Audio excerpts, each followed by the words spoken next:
um, then. So I'm going with the upset tonight. I feel like Xander will impose his will. He'll stay focused. He'll stay fundamental Mm. behind his jab, and he will take advantage of those flush shots. And I feel like tonight may be his night. He may put Boots down.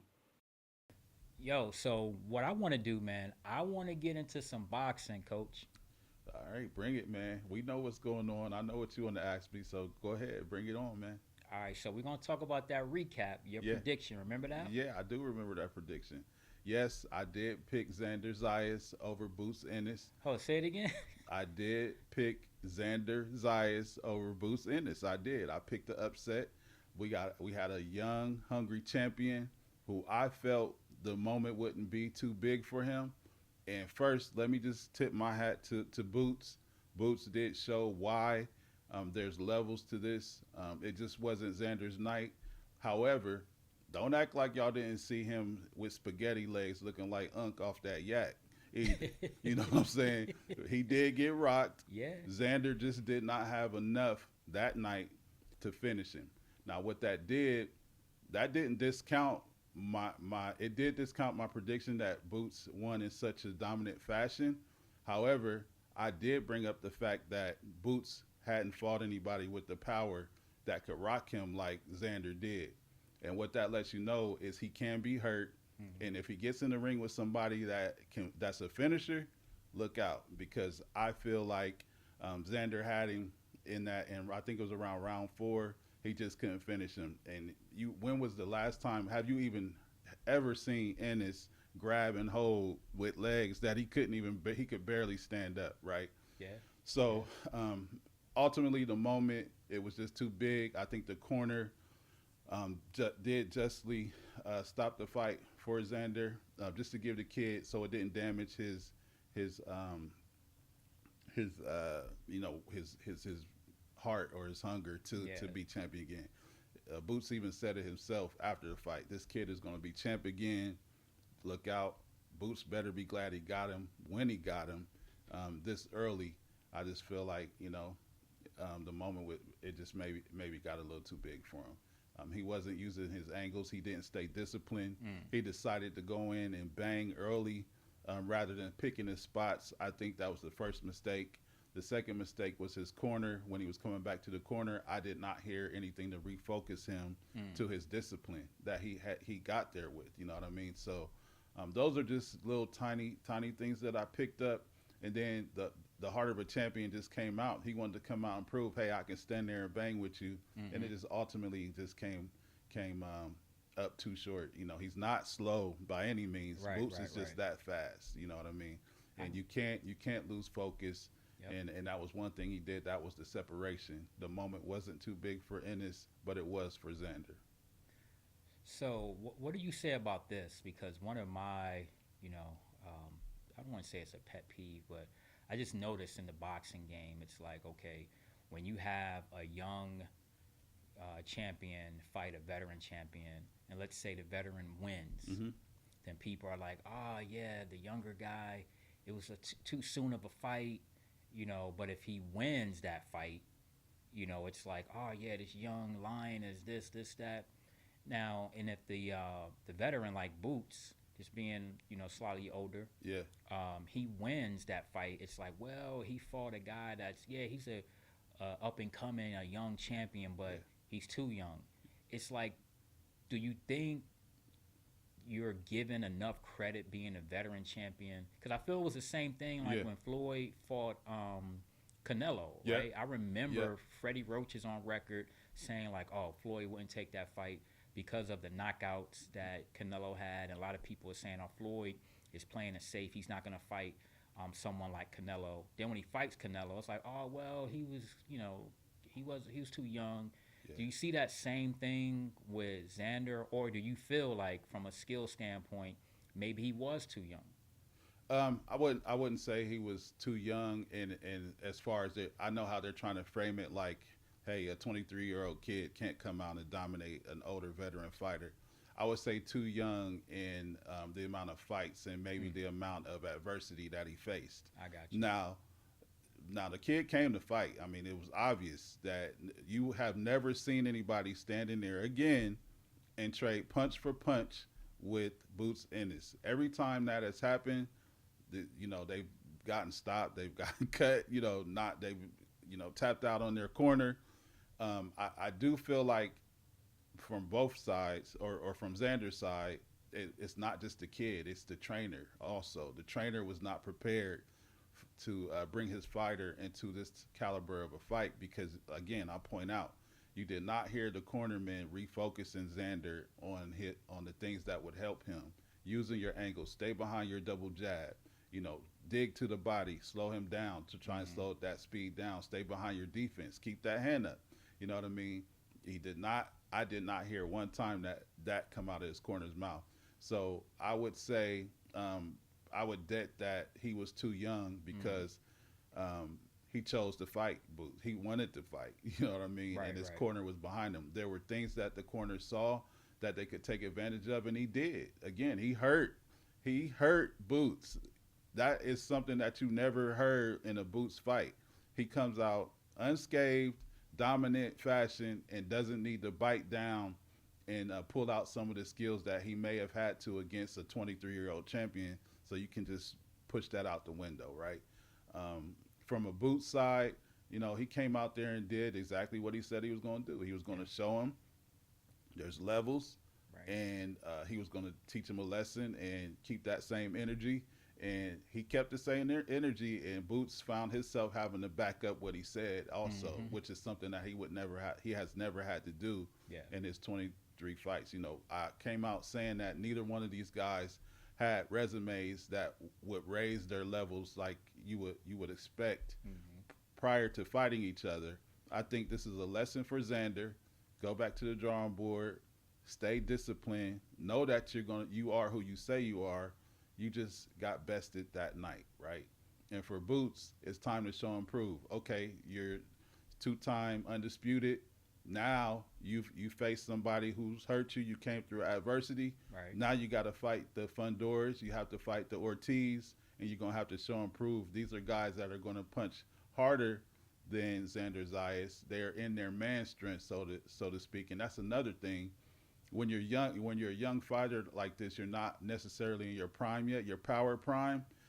You can see how he's progressed with his power each fight, but he just still didn't have enough to finish, right? So again, he'll mature into his man strength, and if he decides to stay 154, he may even move up to 160. But we'll just have to see. But for Boots, it's time for him. If he wants to be the face of boxing, these guys that he has to fight now are known punchers. They're going to be able to hurt you if you lack confidence, or you lose focus. Not confidence. If you lose focus and you get hit clean, these guys are knocking people out just with the same amount of knockout power. So, But let me ask, because you said the face of boxing, though. Yeah. Like, my thing is, man, the business of boxing, though. yeah, How do we know who's the face? And again, I'm talking not talking about us who we follow boxing and things of that nature, but Right. like the face of boxing, that fighter extends beyond, the guys that follow boxing. Yep. You creep into Yep. the casual fans, the fans that likes the story of Yep. boxing and fighters. Yep. When you can bring in people from those type of audiences, to me, that's when you have that fan of boxing.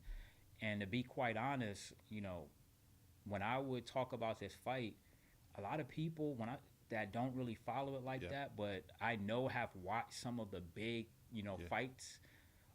They didn't know about it, yeah, and even when I think about it, I'm like, man, so who's next for Boots, and who is that fight that will make people outside of the boxing community just be like, man, I gotta watch that fight, because I don't know if boxing, the business of boxing as a whole, has caught up to the new wave of how television and content creating is going. I think people may hate it, but I think the way Jake Paul and the way he's doing with Netflix is the way to go, and building that story behind the fights.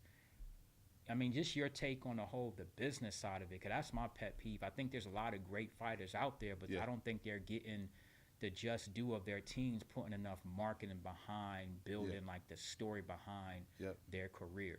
I agree. So we've gone through eras, right, of that marketing that you're talking about. So you can go back to the 60s and in the mid 80s when Wide World of Sports was the network that would show Wide World boxing matches, and they're out in front of you right away, you know, with access, not having to pay a fee for an app to see a fight, right?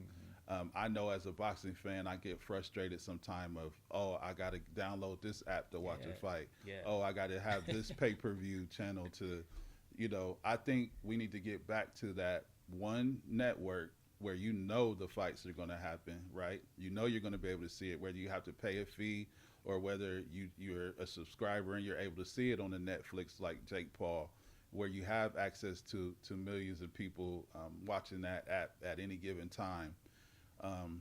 But at the same time, we have to build the storylines behind it like we did with a Mayweather and a 24/7. Maybe that we bring those type things back. Now, I know Netflix does offer that, but again, not every network that the fights are going to be on offer that type of atmosphere and ready-made storylines for the fans to enjoy.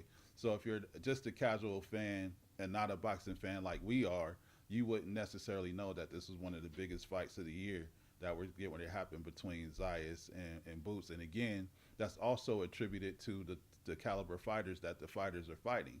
We already went through each contender's their records before they fought each other. They only had one maybe reputable opponent that they fought, and you know that doesn't draw enough eyes when you're actually trying to build a brand, right? So with match, I think it's Eddie, what's his name? Hearn. Eddie Hearn is one of the bigger promoters, and I think he definitely has a plan for a Boots, just like what is it? Zander Zayas' team has for him, but you know, we'll see what happens, man. I think we just need to see those not rock'em sock'em opponents that you know every fight is going to be dangerous in this day and age, because right now people want to protect their O. The O is everything. So, see, you know, and I don't agree with that, but that's not how it was back in the day, you know. And I think this is what Xander and Boots they're trying to reestablish. It doesn't matter, because after watching Xander, it's going to make me watch him more, because I want to see how he bounces back from this. Even with his one loss, he lost to a reputable opponent, and he hurt the guy. This is a guy that was invincible, that people said he didn't have a chance. Those are the stories that I want to see in boxing, and I want guys to stop ducking as a matter of what side you're on. Are you the A side, the B side? Are we going to take this kind of pay cut? No. Find a weight, fight. If you say you're the best and I say I'm the best, let's fight. Let's get it on a network where we know it's going to get out in front of millions of people and have the right matchmakers, the right promotion behind it, and let it, you know, flourish. And let's stop all this Paramount here, Zuffa Boxing here, you know, and these rivalries between Dana Whites and the Eddie Hearns. And we all try and you know, make it so everyone can eat, but we also make the best match and the best promotion possible. So that's what I want to see, and that's how I think we could catch up. And see, this is the problem, though. Yeah. Okay, like if you look at the NBA and the NFL, they're on multiple different platforms. Yeah. But they have an entity that has the same plan. Yeah. You know what I mean? Yep. The league itself has a plan. Right. So right out the gate, the NBA, ABC, ESPN, Yep. Peacock, Yep. Amazon Prime. You know your games are on, and then you got the ticket is on Amazon Prime. Yep. You know what I'm saying? So you know, and they constantly push those throughout the season, throughout the playoffs, and their numbers showed it, right? Yep. You got Jake Paul working with Netflix. You know he's working with Netflix. So when his fight comes up, you know the fights that he's putting together is going to be on Netflix. Yep. So I think if you have it, boxing, there's too many individual players, to your point, Yep. that's working their own system, because there's money to be made being an individual player, but there's not enough of them making money together to make it make sense for the audience to follow a story before the fight even start. You know what I mean? Because again, to your point about Xander, if you see a good fight, whether you win it or lose it, people are going to want to see you fight. I remember back in the Arturo Gotti days, he took a lot of L's. A lot of beatings. The fights were entertaining, so you never looked at him as a loser. Right. You know what I'm saying? So I think the different eras has changed. We got to a point where, because of like how things were, it was that much more important to have a O. But now we've moved beyond that. You know, and I think right now the individuals need to do more. You know, coming together to make it make sense. So, that's my take on it, man. But you know what? We got a lot coming up. We'll be back at it, man. Again, NBA free agency, boxing, lots of matches. NFL, man. We got to keep coming, man. So, absolutely. Yeah, I'll catch you back in the studio soon, man. For sure. See you soon. All right, peace.